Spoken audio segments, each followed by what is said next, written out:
Bismillahirrahmanirrahim. Assalamu alaikum. Dear students, my name is Usman Ahmed. I am your computer science lecturer. Today we are going to take fourth lecture of chapter number 2, System Development Life Cycle. So student, let's start. Student, आज हम लोग third phase of system development life cycle feasibility phase से start करेंगे. Feasibility actually क्या होती है, इस phase में क्या क्या एक्टिविटीज होती हैं, तो चले इस पे बात करते हैं. It is used to access the strength and weakness of a proposed software system and present directions of activities which will provide a project and achieve desired results. It is used to access the strength and weakness of a proposed software or system. Feasibility state phase में या feasibility step में ये बात की जाती है कि हमने प्रॉब्लम को सॉल्व करने के लिए या सिस्टम को डेवलप करने के लिए जो सोल्यूशन प्रोपोज किया होता है उस पर बात की जाती है कि क्या जो सोल्यूशन प्रोपोज किया गया है वो सोल्यूशन जो है उसकी स्ट्रेंथ क्या है और वो कितना वीक है, इस चीज पर बात की जाती है. Present directions of activities which will provide a project and achieve desired results. और फिर इसमें एक डायरेक्शन दी जाती है कि किस तरह से प्रोपोज सोल्यूशन में एक्टिविटीज को फॉलो किया जाएगा ताकि एक प्रॉपर डायरेक्शन में आया जा सके और जो हमारे रिजल्ट्स हैं, जो रिजल्ट्स हम अचीव करना चाहते हैं प्रोपोज सोल्यूशन से, वो हम आसानी के साथ अचीव कर सकें. Dear students, I am going to repeat the definition. Feasibility phase में इस चीज पर फोकस होता है कि जो सोल्यूशन प्रोपोज किया गया है वो सोल्यूशन जो है उसकी स्ट्रेंथ कितनी है और उसकी वीकनेस कितनी है, और फिर इसमें प्रॉपर डायरेक्शंस को फॉलो किया जाता है ताकि जो एक्टिविटीज इन्वॉल्व हैं, जो एक्टिविटीज होंगी प्रोजेक्ट में, वो एक्टिविटीज प्रॉपर तरीके से हो सके ताकि हम उन रिजल्ट को अचीव कर सकें जिन रिजल्ट्स के लिए हमने सोल्यूशन को प्रोपोज किया है. It is divided into the following forms. अब फिजिबिलिटी स्टडी में जो है फिजिबिलिटी फेज में हम कुछ इसके फर्दर फॉर्म्स पे बात कर लेते हैं. डियर स्टूडेंट्स, जब हम लोग फिजिबिलिटी की फर्दर फॉर्म्स पे बात करेंगे तो आप लोगों को फिजिबिलिटी फेज जो है वो बेहतर तरीके से क्लियर हो जाएगा. तो इसकी फॉर्म्स की डिस्कशन स्टार्ट करने के लिए हम नेक्स्ट बोर्ड पे मूव कर रहे हैं.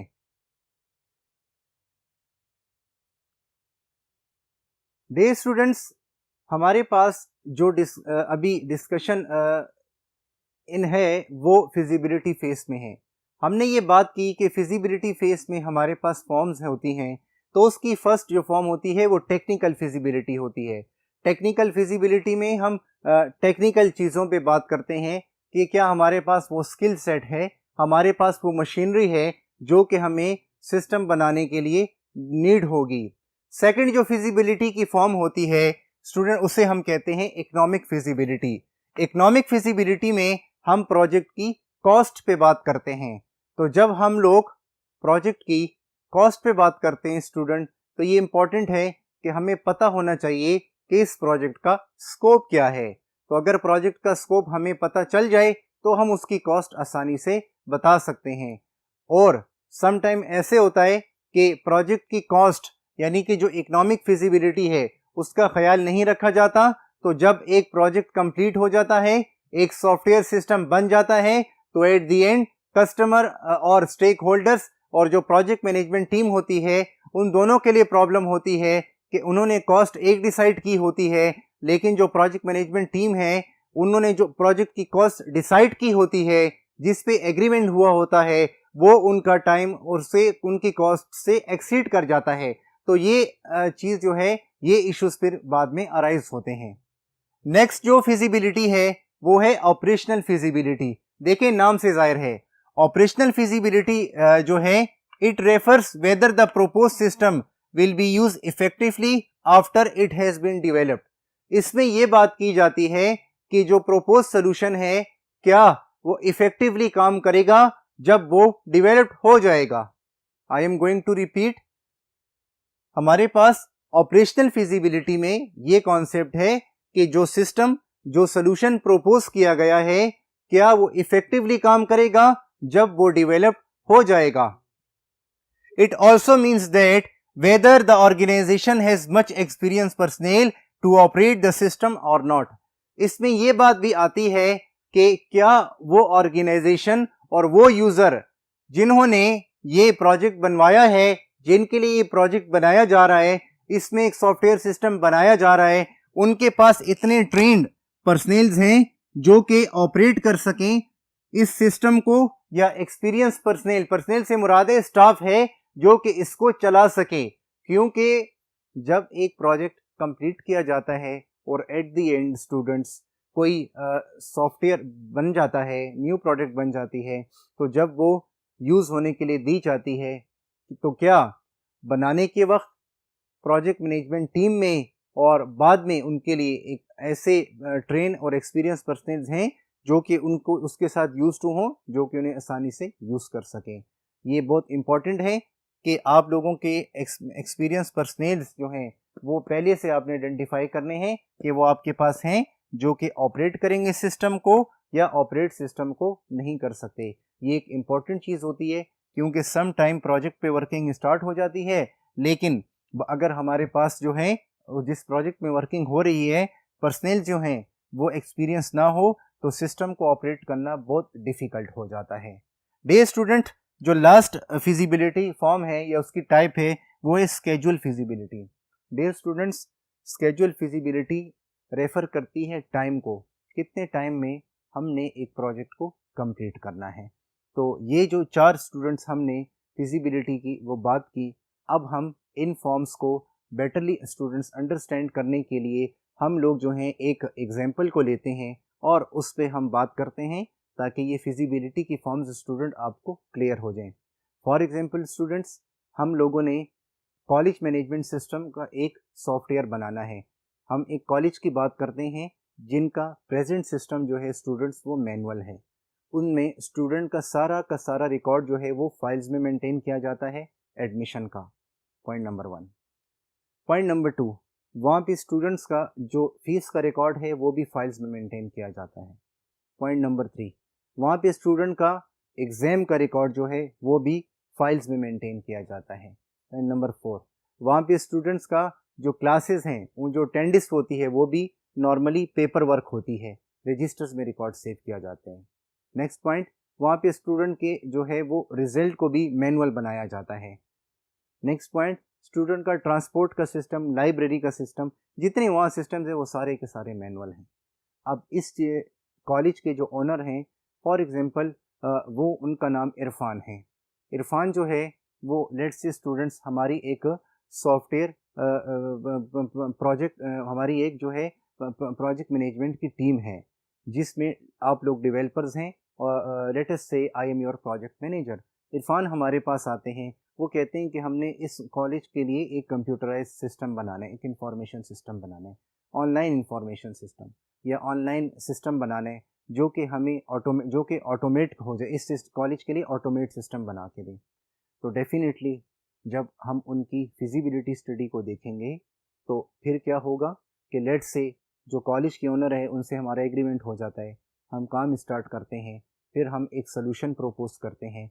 तो हम देखेंगे कि जो सोल्यूशन हमने स्टूडेंट्स प्रोपोज किया है, क्या उसके बाद जो प्रोजेक्ट बनेगी उसकी स्ट्रेंथ को हम देखेंगे, हम उसकी वीकनेस को देखेंगे, क्या वो इफ़ेक्टिवली यूज़ हो सकेगी।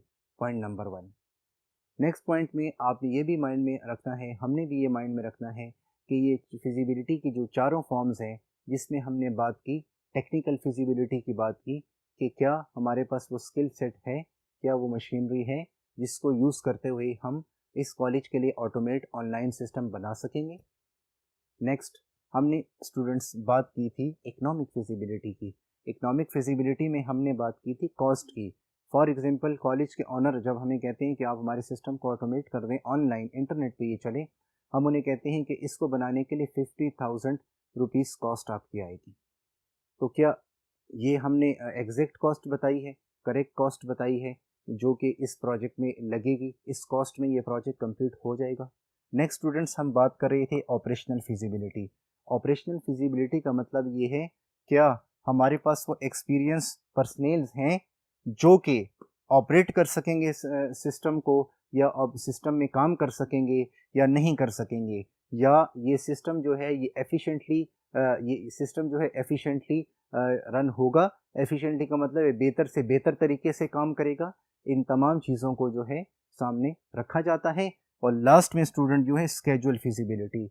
स्केजुअल फिजिबिलिटी का मतलब ये है कि हम टाइम की बात करेंगे। जैसे स्टूडेंट्स, हमने जो उस कॉलेज के ऑनर हैं, लेट से वो डायरेक्टर भी हैं, एजुकेटेड हैं, हमने उनसे ये कहा कि अगर आपने कॉलेज के लिए अपने 8 मॉड्यूल्स के लिए सॉफ्टवेयर बनवाना है, एडमिशन सिस्टम, अकाउंट्स इसमें फ़ीस आती है, एग्ज़ामिनेशन सिस्टम, रिज़ल्ट कार्ड का, लाइब्रेरी का, स्टूडेंट के ट्रांसपोर्ट का, लाइब्रेरी का, और स्टूडेंट के जो है वो स्पोर्ट्स का। लेट्स ये 10 सिस्टम के लिए हम आपको 50,000 में ये ऑटोमेट करके देंगे कॉलेज का सिस्टम। अब उन्हें हमने ये कहा कि जो हम ये 5 मंथ्स में ये प्रोजेक्ट कंप्लीट करके देंगे। हमने 5 मंथ्स का हमने टाइम दिए। तो स्टूडेंट अब 10 डिपार्टमेंट्स हैं, 10 डिपार्टमेंट्स को हमने ऑटोमेट करने, कंप्यूटराइज करने ऑनलाइन। तो अगर हम 10 डिपार्टमेंट्स हैं और हमने 5 मंथ्स का टाइम दिए, तो 10 को 5 पे हम डिवाइड करें, the result is 2। It means her department के लिए जो हमें मॉड्यूल बनाना है वो हमें 2 वीक्स में कंप्लीट करना है। अब 2 वीक्स में क्या हमारे पास ये सारे फॉर्म्स हैं फिजिबिलिटी की जो हम 2 वीक्स में बना के अपने कस्टमर को दें, ताकि हम उनको एक प्रोटोटाइप बना के दें ताकि वो इनको यूज़ करें, और वो चीज़ जो है वो आगे उनकी क्वालिटी की हो, उनकी जो क्वालिटी की भी हो, और क्वालिटी की उस टाइम होगी, हम उस टाइम कह सकते हैं जब वो उनकी रिक्वायरमेंट्स को मीट करे या उनकी एक्सपेक्टेशंस को मीट करे। तो लेट्स से हमने उनको एडमिशन का जो मॉड्यूल है वो हमने 2 वीक्स में बना के दे दिया। अब उन्होंने यूज़ करना स्टार्ट किया। अब एडमिशन के मॉड्यूल में वो अपने स्टूडेंट्स की, जितने स्टूडेंट्स इनरोल हो रहे हैं, फॉर एग्जांपल वो उनकी एंट्रीज कर रहे हैं।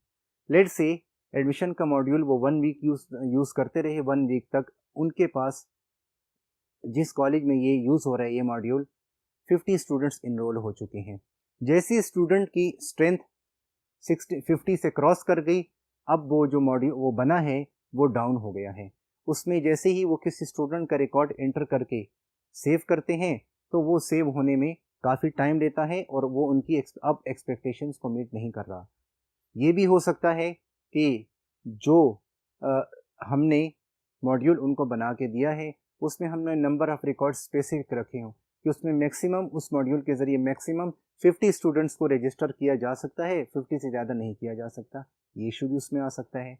अब हो सकता है कि अगर हमने यहाँ पे एक लिमिट लगाई हो कि 50, तो हो सकता है कि हमने इसलिए लगाई हो कि स्टार्ट में हमें पता चल जाए कि मॉड्यूल ठीक वर्किंग कर रहे हैं, क्योंकि हमारे पास टाइम 5 मंथ्स का था, डिपार्टमेंट 10 थे।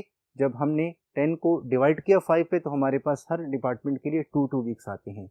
सिमिलर अगर हम लोग अकाउंट्स की बात करते हैं, अब अकाउंट्स वाले जो हैं वो सिर्फ स्टूडेंट की फ़ीस से रिलेटेड मैटर्स को भी डील करते हैं कि स्टूडेंट की जो कितने टाइप ऑफ फीस स्टूडेंट ने डिपॉजिट करवानी है। एडमिशन फ़ीस होती है, एग्ज़ामिनेशन फ़ीस होती है, ट्यूशन फ़ीस होती है क्लासेस की, आया वो 1 2 3 4 इंस्टॉलमेंट्स में है कि वो एट अ टाइम आप पे करते हैं। फिर स्टूडेंट की अदर फीसेस होती हैं, एग्ज़ाम की फ़ीस होती है, पेपर की फ़ीस होती है, फिर इसके अलावा अकाउंट्स वाले स्टाफ की सैलरीज को मैनेज करते हैं। That is very much important. तो इन तमाम बातों को क्या हमने देखना है कि अकाउंट का जो सॉफ्टवेयर बना रहे हैं उसके लिए भी हमारे पास 2 वीक्स का टाइम है, उसमें वो टाइम में बन जाएगा। अब इसके बाद हम लोग आते हैं एग्ज़ामिनेशन पे। क्या अब लेट्स से एग्ज़ामिनेशन से पहले अगर हम बात कर लें क्लासेस पे, अटेंडेंस पे, कि स्टूडेंट की अटेंडेंस का जो मॉड्यूल है वो 2 वीक्स में कंप्लीट हो जाएगा जो हमने टाइम दिया है। हम टाइम की उस पर बात करें, जो हमारी लास्ट फिजिबिलिटी है, स्केजुअल फिजिबिलिटी, जिसमें टाइम इंपॉर्टेंट होता है कि हम बताते हैं कितने टाइम में ये कंप्लीट हो जाएगा। अब क्या हमने स्टूडेंट की जो अटेंडेंस का वो था वो हमने 2 वीक्स में कंप्लीट कर लिया, हमने एग्ज़ामिनेशन का वो 2 वीक्स में कंप्लीट कर लिया। हो सकता है स्टूडेंट्स डेवलपमेंट के एक्सपीरियंस के अकॉर्डिंगली अगर हम अज्यूम करें कि हमने एडमिशन, अकाउंट्स जिसमें स्टूडेंट की फ़ीस, टीचर की सैलरीज, अटेंडेंस, ये हमने 2 वीक्स में कंप्लीट कर लिया। लेकिन जब हम एग्ज़ामिनेशन पर आते हैं तो ये बात मेक श्योर होती है कि एग्ज़ामिनेशन का सिस्टम जो है normally it takes a time, वो टाइम लेता है और वो 2 वीक्स में कंप्लीट नहीं हो सकता। क्योंकि उसमें एग्ज़ाम्स होते हैं और एग्ज़ाम्स में डिफरेंट एक्टिविटीज़ होती हैं। तो अगर हमने एक डिपार्टमेंट का हमने टाइम डिसाइड किया था हर डिपार्टमेंट के लिए कि हर मॉड्यूल पे हमारा 15 डेज़ का टाइम लगेगा, और लेट्स से यहाँ हमारा एग्ज़ाम का सिस्टम बनाते हुए जो है 21 मंथ का टाइम लग गया है, तो अब क्या होगा? क्यों?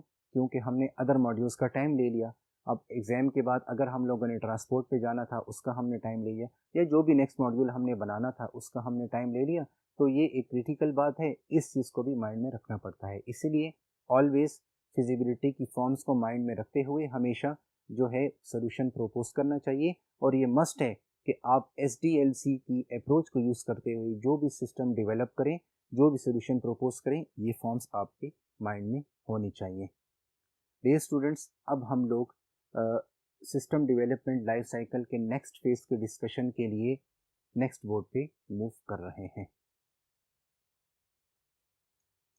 डियर स्टूडेंट्स, हम लोग अब नेक्स्ट फेज स्टार्ट करते हैं सिस्टम डेवलपमेंट लाइफ साइकिल का, जो कि एनालिसिस फेज है। तो चले हम उनकी डिस्कशन स्टार्ट करते हैं। In this phase the incharge of the project team must decide if the project should go ahead with the available resources or not. इस फेज में डियर स्टूडेंट्स, जो प्रोजेक्ट टीम का इंचार्ज होता है वो ये डिसाइड करता है कि हमारे पास इतने रिसोर्सेज हैं जिसकी बेस पे ये प्रोजेक्ट जो है वो हम आगे ले जा सकते हैं कि नहीं। Analysis is also looking at the existing system to see what and how it is doing its job. Analysis में जो है वो ये भी देखा जाता है कि क्या जो प्रेजेंट सिस्टम है वो अपनी वर्किंग कर रहा है और किस तरह से कर रहा है। ये एक इम्पॉर्टेंट चीज़ होती है कि जिसको हमने देखना होता है कि एनालिसिस फेज जो है इसमें हम ये भी देखें कि जिस सिस्टम के लिए हम सोल्यूशन प्रपोज करने जा रहे हैं उसकी प्रेजेंट एग्जिस्टिंग वर्किंग कैसे है और क्या वो अपनी वर्किंग किस तरह से कर रहा है। अब यहाँ पे अगर हम एनालिसिस फेज में बात करें तो यहाँ पे हम जो है डेटा गैदरिंग की टेक्निक्स यूज़ कर सकते हैं, जिनके ज़रिए जो हैं स्टूडेंट्स हम लोग जो हैं आसानी के साथ ये अंडरस्टैंड कर सकते हैं, हम मालूम कर सकते हैं कि एग्जिस्टिंग सिस्टम जो है वो कैसे काम कर रहा है और वो कैसे चल रहा है। तो उसके लिए अगर हम बात करें डेटा गैदरिंग की टेक्निक्स पर, तो उसमें हमारे पास जो है वो क्वेश्चनियर एक टेक्निक हो सकती है। क्वेश्चनियर टेक्निक स्टूडेंट्स वो हो सकती है जिसमें हम डिफरेंट सेट ऑफ क्वेश्चंस बनाएं। लेट्स से हमने 40 क्वेश्चंस का एक सेट बना लिया, एक डॉक्यूमेंट बना लिया। अब स्टूडेंट्स ये जो हमने 40 क्वेश्चंस का एक सेट बना लिया है, ये डॉक्यूमेंट हम अपने कस्टमर को देते हैं। हम उनसे कहते हैं कि वो हमें इन क्वेश्चंस के आंसर्स प्रोवाइड कर दें। अगर और ये क्वेश्चंस जो हैं इसमें हम इस क्वेश्चन में डॉक्यूमेंट में हम उसके एग्जिस्टिंग प्रेजेंट सिस्टम से रिलेटेड क्वेश्चंस उनसे पूछते हैं। फिर डियर स्टूडेंट्स, हमारे पास एक और डेटा गैदरिंग की टेक्निक जो है वो हम कहते हैं कि लेट्स से हम वो इंटरव्यू करते हैं। हम जाके अपने कस्टमर से मिलते हैं और उनकी इन्वायरमेंट में जितने लोग हैं उनसे भी मिलते हैं और हम उनसे फेस टू फेस इंटरव्यू करते हैं। उससे इंटरव्यू करने के बाद हम पूछते हैं कि आप लोगों का प्रेजेंट सिस्टम वर्किंग कर रहा है और कैसे कर रहा है। इसके अलावा हमारे पास डेटा गैदरिंग की एक और टेक्निक भी हम यूज़ कर सकते हैं जिसको हम कहते हैं ऑब्जर्वेशन। हम ऑब्जर्वेशन कैसे करेंगे? हम खुद उस सिस्टम में जाएंगे जिस सिस्टम को हमने ऑटोमेट करना है, जिस सिस्टम को हमने कंप्यूटराइज करना है, उस सिस्टम में हम विजिट करेंगे और हम उनकी जितनी वर्किंग हो रही है हम उसे खुद देखेंगे। अब ऑब्जर्वेशन जो है डिपेंड करता है कि वो आप कितने टाइम में कंप्लीट करते हैं। स्टूडेंट, फॉर एग्जांपल हमने एक बैंक के लिए सॉफ्टवेयर बनाना है या बैंक की डिस्कशन जो है वो भी हम ले लेते हैं और साइड बाय साइड हम एक हॉस्पिटल की भी बात करते हैं। तो पहले हम बैंक के मैनेजमेंट सिस्टम को लेते हैं। लेट्स से हमने एक बैंक सिस्टम के लिए कोई प्रोजेक्ट कंप्लीट करना है, सॉफ्टवेयर सिस्टम बनाना है। तो हम जाके उनकी प्रेजेंट सिस्टम को, एग्जिस्टिंग सिस्टम को कैसे देखेंगे? हम ऑब्जर्वेशन लेते हैं। हम जहाँ के वहाँ पे जितने स्टाफ हैं हम उनकी ऑब्जर्वेशन करेंगे। हम जाके कुछ टाइम के लिए उनके साथ सेटिंग करते हैं। हम देखते हैं कि जब भी कोई कस्टमर क्लाइंट्स आते हैं बैंक में वो उन्हें किस तरह से डील करते हैं, वो प्रेजेंट रिकॉर्ड को किस तरह से मेंटेन कर रहे हैं। अगर पेपर बेस्ड वर्क हो रहा है फाइल्स वर्क बेस्ड हो रहे हैं तो किस फॉर्मेट में वो उसे सेव कर रहे हैं, किस फॉर्मेट में किस तरह से वो ये काम कर रहे हैं। फिर लेट्स से अगर हमने ऑब्जर्वेशन अपनी कंप्लीट कर ली, उसमें हमें जो टाइम लगता है वो हमारे स्किल सेट पर डिपेंड करता है कि कितने टाइम में हम अपनी ऑब्जर्वेशन जो है वो कंप्लीट कर लेते हैं। सम टाइम हमारे पास जो है डेटा गैदरिंग के टेक्निक्स में स्टूडेंट्स हम सैम्पल फॉर्म्स भी बनाते हैं। कुछ फॉर्म्स में जो है हम अपनी साइड से कुछ आंसर्स भी बताते हैं कस्टमर को कि क्या आपके सिस्टम से रिलेटेड ये क्वेश्चन है, उसका आंसर ये हो सकता है। हम मल्टीपल चॉइसेस दे देते हैं उसको, उसमें हम ये भी बना के दे सकते हैं। तो स्टूडेंट जो डेटा गैदरिंग की टेक्निक्स हैं, ये डिपेंड करता है कि हमारे जो कस्टमर हैं जिनके लिए हमने जिनके इन्वायरमेंट के लिए, जिनके सिस्टम के लिए हमने सॉफ्टवेयर बनाना है, प्रोजेक्ट हमने कंप्लीट कर रहे हैं, क्या वो हमारे साथ वो हमें अपनी रिक्वायरमेंट्स जो हैं वो बता रहे हैं, वो हमारे साथ रिक्वायरमेंट्स बताने में किस हद तक जो है वो सीरियस हैं, किस हद तक वो अपनी रिक्वायरमेंट्स को जो है वो मीट कर रहे हैं। फिर क्या होता है, फिर इसमें एक डॉक्यूमेंट बना दिया जाता है जब ये सारी की सारी डेटा गैदरिंग की टेक्निक्स यूज़ होती हैं। अब फॉर एग्जांपल हम हॉस्पिटल की बात करते हैं। अब अगर हम लोग ये देखें, हमने जिन सिस्टम्स को लिया, बैंकिंग सिस्टम ये भी बहुत रनिबल सिस्टम है, डायनेमिक है। मैं number daily per day maximum number of clients और कस्टमर्स का ज़्यादा फ्लो रहता है बैंक्स में। लेकिन बैंक्स के कंपैरेटिवली अगर हम देखें हॉस्पिटल मैनेजमेंट सिस्टम को, तो स्टूडेंट्स वहाँ पे जो हैं पेशेंट्स का फ्लो ज़्यादा होता है।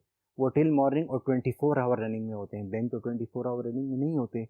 तो लेट्स से अगर हमने एक हॉस्पिटल मैनेजमेंट सिस्टम के लिए का एक प्रोजेक्ट हमें मिला है और हमने उसके लिए कोई सॉफ्टवेयर बनाना है, तो हम देखेंगे कि उस हॉस्पिटल का जो एग्जिस्टिंग सिस्टम है वो कैसे चल रहा है और वो अपने रिकॉर्ड को कैसे मेंटेन कर रहे हैं।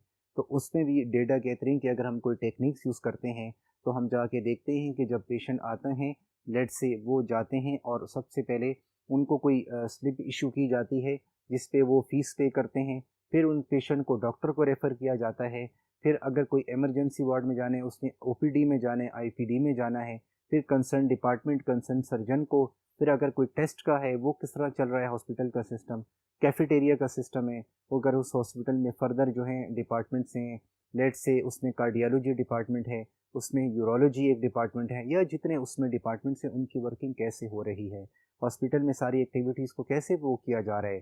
तो students that is critical step कि आपकी ये जो डेटा गैदरिंग की टेक्निक्स हैं, इसमें जो आपका टाइम लगेगा वो एक इन्वायरमेंट टू इन्वायरमेंट वेरी हो सकता है आपका। किसी जगह पे आप जल्द डेटा गैदरिंग की टेक्निक यूज़ करके डेटा को कलेक्ट कर लेंगे, किसी जगह पे आपको टाइम लगेगा।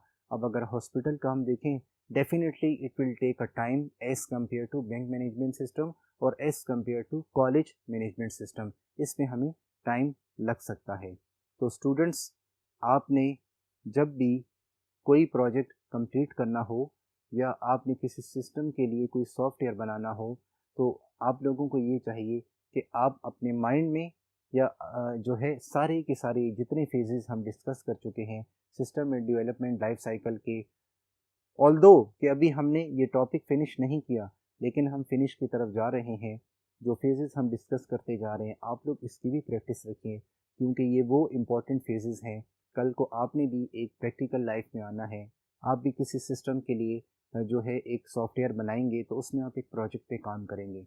तो इसमें अगर आपके पास सारे कॉन्सेप्ट्स हैं, आपको ये सारे पॉइंट्स क्लियर हैं, आपको हर फेज़ का पता है, हर फेज़ में क्या एक्टिविटी की जाती है, कैसे परफॉर्म की जाती है, और आपने हर फेज से रिलेटेड कोई एग्जाम्पल अटेम्प्ट की है। जिस तरह कि आप लोग देख रहे हैं कि जितने फेजेस हम बात कर रहे हैं, अगर मैं बात करूं डिफाइनिंग फेज से, तो उसमें भी आपके साथ मैंने एक एग्जाम्पल के क्लियर की। अगर मैं बात करूं प्लानिंग फेज की, उसमें भी स्टूडेंट्स मैंने आपके साथ एग्जाम्पल डिस्कस की। अगर मैं आपसे बात करूं एनालिसिस फेज की, उसमें भी आपसे मैंने साथ प्रैक्टिकल सिस्टम की डिस्कशन की। अगर स्टूडेंट्स में आपसे डिस्कशन कर रहा था ये हमारे एनालिसिस फेज़ की, इस पे भी मैंने आपसे की, प्लानिंग फेज़ पे आपसे की, फिजिबिलिटी फेज़ पर मैंने आपसे डिस्कशन की, प्रैक्टिकल सिस्टम आपके सामने के कंडक्ट किए। तो स्टूडेंट्स, ये एक अच्छी प्रैक्टिस होगी अगर आप लोग अपने सिस्टम्स में जो हैं वो आप लैपटॉप्स में उन्हें ऑन करें। आप लोग गूगल सर्च इंजन में चले जाएं, वहाँ पे जाके स्टूडेंट मैं आपको एक वेबसाइट बता रहा हूँ, www.wikipedia.com। मैं इसकी definition letter character by character pronounce कर देता हूँ। इसके प्रॉपर नेम www.wikipedia आप इस वेबसाइट पर चले जाएं स्टूडेंट्स। यहाँ पे जाके लेट से जो सिस्टम्स मैंने आपके साथ एज एन एग्जांपल डिस्कस किए, अगर हम इनके बारे में टाइप करें, फॉर एग्जांपल आप टाइप करें जो हमारा फर्स्ट फेज था, डेफिनेशन या डिफाइनिंग फेज ऑफ SDLC ये फॉर स्टूडेंट एग्जामिनेशन सिस्टम। तो आप देखें वहाँ पे अगर आपको, या आप जनरल गूगल सर्च इंजन में उसे सर्च करें, हमने जो स्टूडेंट एग्जामिनेशन सिस्टम के एग्जांपल को लिया, हमने हॉस्पिटल मैनेजमेंट सिस्टम के एग्जांपल को लिया, हमने कॉलेज मैनेजमेंट सिस्टम के एग्जांपल को लिया, हमने बैंक मैनेजमेंट सिस्टम को लिया, हमने यूनिवर्सिटी के एग्जामिनेशन सिस्टम को एज एग्जांपल लिया, स्कूल कॉलेज की हमने बात की। इन तमाम सिस्टम्स के बारे में आप सर्च करें और आप देखें कि अगर ये सिस्टम डेवलप्ड हुए हैं तो इन सिस्टम्स से जो है उनको SDLC के अप्रोच को यूज़ करके डेवलप किया गया है, तो उनके एट द एंड रिजल्ट्स क्या आए हैं, इनके बारे में आप स्टडी करें तो SDLC की इम्पोर्टेंस आपको पता चलेगी कि ये कितना इम्पोर्टेंट है, कितनी यूज़फुल अप्रोच है एक बेस्ट वे से एक क्वालिटी सॉफ्टवेयर के प्रोडक्ट बना के अपने कस्टमर्स को देने के लिए जो कि उसकी एक्सपेक्टेशंस को मीट करे। तो यहाँ से आपको इसकी इम्पोर्टेंस भी पता चल जाएगी। डियर स्टूडेंट्स, तो आपने अगर सिस्टम डेवलपमेंट लाइफ साइकिल की इम्पोर्टेंस को जानना है तो इसके लिए मैं आपको यही रिकमेंड करूँगा कि आपने जो वेबसाइट के नेम्स मैंने आपसे शेयर किए थे आपको याद होगा। जी हाँ, मैंने आपसे शेयर की थी tutorialpoints.com। नंबर 1 ये वेबसाइट मैंने आपको बताई थी। मैंने आपको बताया था कि इसमें कंप्यूटर साइंस के प्रोजेक्ट से रिलेटेड और बहुत कुछ मटेरियल है। तो आज आप लोगों ने ये करना है कि आप लोगों ने ट्यूटोरियल्स पॉइंट पे जाना है, वहाँ पे आपने सिस्टम डेवलपमेंट लाइफ साइकिल के अकॉर्डिंग आपने स्टडी करनी है और इनके इन फेजेस पे भी आपने स्टडी करनी है। और फिर देखें कि अगर वहाँ पे उन्होंने कोई सिस्टम आपसे डिस्कस किया है तो वो कौन सा सिस्टम डिस्कस किया है, ताकि आपके पास कल को यही क्वेश्चंस अगर आपके पेपर में आ जाएं तो आपके पास as an example multiple examples आपके टूल सेट में हो आपके पास, जिन्हें आप वहाँ अटेम्प्ट कर सकें। तो जितना अच्छा आप अटेम्प्ट करेंगे उतने अच्छे आपको मार्क्स मिलेंगे और आप लोगों के कॉन्सेप्ट्स फर्दर इम्प्रूव्ड हो जाएंगे। आपको टॉपिक की अहमियत का अंदाज़ा स्टूडेंट्स हो जाएगा। तो मैं बार बार आपसे को बता रहा हूँ कि जिन वेबसाइट के नाम आपसे शेयर किए जा रहे हैं इनको मस्ट विजिट कीजिए। फिर मैंने आपसे वेबसाइट शेयर की थी codeproject.com, मैंने w3schools.com आपसे शेयर की थी, मैंने आपको functionx.com के बारे में बताया था, coldfusion.com के बारे में बताया था स्टूडेंट्स। आज मैं आपसे एक न्यू वेबसाइट शेयर करने जा रहा हूँ जो कि इन प्रोजेक्ट से रिलेटेड बहुत बेटर वेबसाइट है। उसका नाम है csharpcorner.com, www.csharpcorner.com। ये वो वेबसाइट है जिसमें हमें बहुत सारे प्रोजेक्ट्स बताए जाते हैं बिगिनर्स के लिए, उन स्टूडेंट्स के लिए जो कंप्यूटर साइंस में बिगिनर्स होते हैं, जो कि SDLC के इम्पोर्टेंस को जानने के लिए वहाँ पे देखते हैं कि अगर एक प्रोजेक्ट कंप्लीट किया जाता है SDLC की अप्रोच को फॉलो करते हुए और एक सिस्टम के लिए सॉफ्टवेयर बनाया जाता है तो एट द एंड क्या प्रोडक्ट बनती है। और हर फेज़ में जो एक्टिविटी हो रही होती है जो मैंने आपके साथ डिस्कस की थी वहाँ पे उससे रिलेटेड आपको अच्छा मटेरियल भी मिलेगा, ताकि आपको एक टॉपिक जो है बेटर वे से आप अंडरस्टैंड कर सकेंगे। इंशाल्लाह स्टूडेंट्स, आने वाली क्लासेस में हम इनके SDLC system development life cycle के फर्दर फेजेस पर भी बात करेंगे। हर फेज़ में हम कोई सिस्टम डिस्कस करेंगे। तब तक स्टूडेंट्स अपना बहुत ख्याल रखिएगा और दुआओं में हमें भी याद रखिएगा, अपने लिए भी दुआएं करते रहें। इसी दुआओं के साथ डियर स्टूडेंट्स, अल्लाह हाफिज़।